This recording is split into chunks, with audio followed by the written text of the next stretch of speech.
From the St. Louis Public Radio newsroom, this is The Gateway. It's Friday, December 5th. I'm Abby Larico. Ameren Missouri's new rates for data centers are now in effect, but a consumer advocacy group is asking for a redo. So they basically said they feel like the Public Service Commission decided to kind of lean toward data centers, toward these big businesses, instead of supporting customers. St. Louis Public Radio's Kate Grumke explains the case and the latest updates. Plus, Midwest seniors have two options for Medicare coverage: traditional Medicare through the government or a private Medicare Advantage plan. While Advantage plans cost less up front, experts say seniors could pay the price with their health. If you don't think you're going to need health care, great, fine, but very few seniors are healthy enough to avoid that, so they need to know these challenges up front.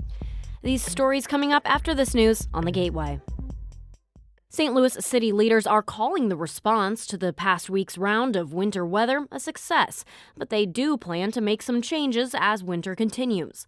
In October, Mayor Kara Spencer said the city planned to use its 4 new, smaller snowplows to clear side streets on a case-by-case basis, but there isn't a solid plan yet for how this would be carried out. We did get a lot of complaints, especially neighborhoods that have hills and have smaller roads, Soulard being one.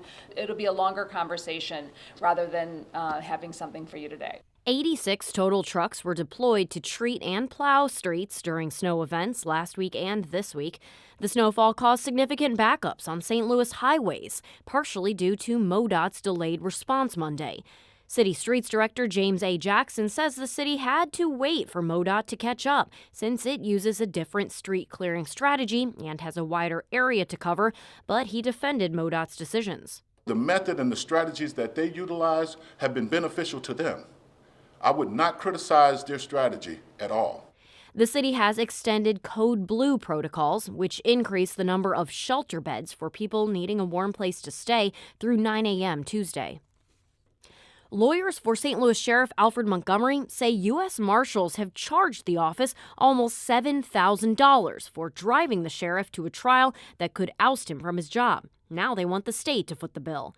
Montgomery's lawyers filed a motion this week calling for the state to pay the transportation costs, as the state objected to having the sheriff's office transport Montgomery due to a real or perceived conflict of interest.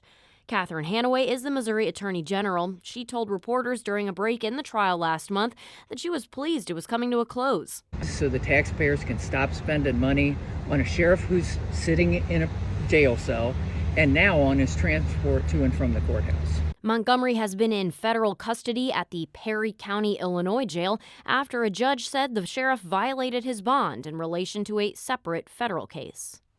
St. Louis County has more than $100 million left in RAM settlement funds that has not been allocated. STLPR's Olivia Mizell reports the county council has several conflicting ideas on what to do with it. County Executive Sam Page has proposed using $59 million of the money it received from the 2016 lawsuit against the NFL and the Los Angeles Rams to eliminate the county's budget deficit. Republican Councilman Dennis Hancock and Democratic Chairwoman Rita Days have both said they are against that and want to use the money for one-time capital expenditures. Democratic Councilwoman Lisa Clancy says that might not be realistic. If we can't figure out how to bring in additional revenue to St. Louis County, or if we're not even really willing to have that discussion, then I don't know why we wouldn't tap into Rams money. The council has to approve the budget by the end of the year. I'm Olivia Mizell, St. Louis Public Radio. A Missouri appeals court has rewritten a ballot question asking voters to amend the Constitution to ban nearly all abortions in the state. The 3-judge panel ruled the amendment's previous wording, which was written by Missouri Secretary of State Denny Hoskins, did not sufficiently inform voters of the changes it would impose. Tori Schaefer is Director of Policy and Campaigns for the ACLU of Missouri, which opposes the measure known as Amendment 3. The only thing Amendment 3 will guarantee is the installation of new bans on health care in our Constitution. The new language now makes it clearer that an existing right to an abortion would be taken away. It would also ban gender-affirming care for minors, which is already illegal in Missouri. Attorneys from the Secretary of State's office argued Hoskins simply needs to write language that is sufficient, not perfect. The Secretary of State is expected to appeal the most recent ruling to the Missouri Supreme Court. Missouri Senator Eric Schmidt is defending President Donald Trump's boat strikes in the Caribbean. STLPR's Jason Rosenbaum has more on why the Republican senator supports the decision that's come under fire from both sides of the aisle. Democratic and Republican lawmakers have questioned whether Trump has the authority to attack boats that are allegedly carrying drugs. Schmidt says he supports Trump's decision to target the boats. He also backs embattled Defense Secretary Pete Hegseth, who is facing widespread scorn for his handling of the bombing campaign. Again, this trying to spin this stuff up is just an attempt to take out somebody that's a threat to permanent Washington. The bipartisan criticism of Hegseth intensified recently after news reports revealed the military killed 2 survivors of an initial strike in early September. I'm Jason Rosenbaum, St. Louis Public Radio. A veteran aide with experience working in local, state, and federal government is running for Missouri State Auditor. Quentin Wilson announced this week he's seeking the Democratic nomination for the job. In addition to working for Democrat members of Congress and in state government, Wilson has also served as St. Louis County's revenue director. Wilson says he has the experience to make state government more efficient. What happened to Missouri? It's not just off track. It's off the tracks. It's a train wreck. And I just felt that motivated me to do something about it. If Wilson wins the Democratic primary next August, he'll likely face GOP incumbent state auditor Scott Fitzpatrick next November. This is Missouri's only statewide race for 2026. Democrats haven't won a statewide office in Missouri since 2018. U.S. Steel made a surprise announcement yesterday that it will restart one blast furnace at the steel mill in Granite City. STLPR's Will Bauer reports the company is hoping to bring back 400 employees in the first half of next year. The decision to reignite the second blast furnace that's been shuttered for more than 2 years is welcome news for the steelworkers. Since fall 2023, they've just been processing but not producing any steel. Michael Poole works on the galvanizing line of the mill. It's way better news than what we've heard in the last year for sure. This is the best news we've had. Operating those furnaces is very awesome for our facility. U.S. Steel, which is now owned by the Japanese company Nippon, did not say what this means for Granite City Works long term. Poole says he's hopeful that the mill can prove its value to the company. A national security agreement between the federal government and the companies only protects the plant until 2027. I'm Will Bauer, St. Louis Public Radio.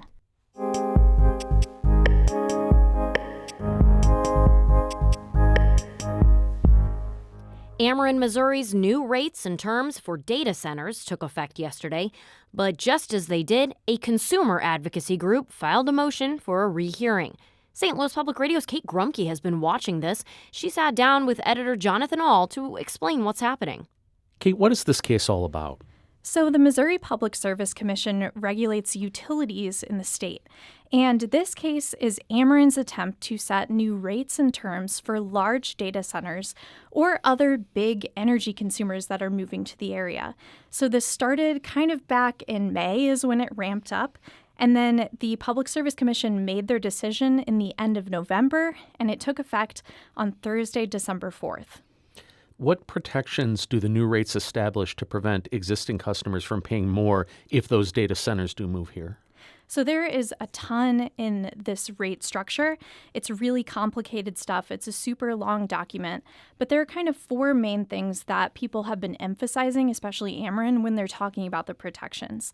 So this includes 12-year contract minimums with 5-year ramps. So it's kind of a minimum amount of time that a data center would have to pay for this electricity. There's also a minimum demand of 80%, so they have to pay for stuff even if they're not using it. And then there's 2 years of collateral payments that they have to put up front. And there are termination notices and fees, just like if you or I were to break a lease. The Consumers Council of Missouri filed for a rehearing on Wednesday. Who is that group and what are they objecting to? Yes, so the Consumers Council is an advocacy group that advocates for utility ratepayers, like typical households that pay Ameren bills. And so they filed a motion for a rehearing in this case. And so the reason they did that is they think that the agreement that Ameren came to with the parties that were involved in the case and what the Public Service Commission approved wasn't good enough for protecting regular customers. So they basically said they feel like the Public Service Commission decided to kind of lean toward data centers, toward these big businesses, instead of supporting customers. And so they filed this motion for a rehearing. Why is all of this happening right now? So this is really happening because huge data centers are considering moving to Missouri. So the reason that this happened is actually that the state legislature passed a law that required the utilities to write these new tariffs. That was called SB 4. And part of that law said that they had to write tariffs that would protect regular customers. So the reason that that is happening now, too, is because these data centers are considering moving to this area. On a recent earnings call, Ameren CEO Marty Lyons said that they've already signed 3 gigawatts of construction agreements with big data centers, and 3 gigawatts is a huge amount of energy. It's hard to put into context, but that's more than like one humongous coal plant that we have right now. And then Marty Lyons also said that the data centers have already paid Ameren $38 million in non-refundable fees. So this is really a response to a real trend of data centers wanting to move to our area. What happens next? So now the parties in this case have 10 days to respond to this motion. And then after that, the Public Service Commission will decide if they want to reopen the case. That was St. Louis Public Radio reporter Kate Grumke speaking with editor Jonathan Ahl. For more on what Ameren has shared on data centers moving to the area, go to stlpr.org.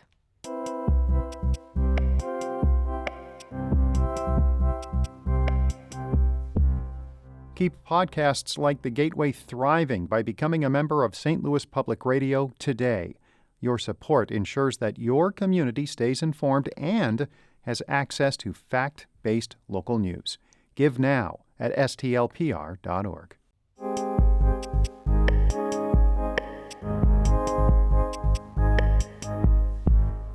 As Medicare open enrollment closes Sunday, millions of Midwesterners aged 65 and older are making their healthcare decisions for the upcoming year. For many, the choice is between traditional Medicare, which is provided through the federal government, or a private plan known as Medicare Advantage. For the Midwest Newsroom, Macy Byers reports on the drawbacks of choosing Medicare Advantage. When Americans turn 65, enrolling in Medicare benefits isn't as simple as getting a card in the mail. Choosing the best coverage can be complicated, with options of supplementary coverage, drug prices, and private plans. Okay, so this is one of those additional benefits. You get an annual free hearing exam at a network provider. One Lincoln, Nebraska group of independent insurance agents, called Saving Seniors Money, tries to help seniors wade through the information. The group holds educational seminars every year comparing traditional Medicare through the government versus a private Medicare Advantage plan. We don't push people one way or the other.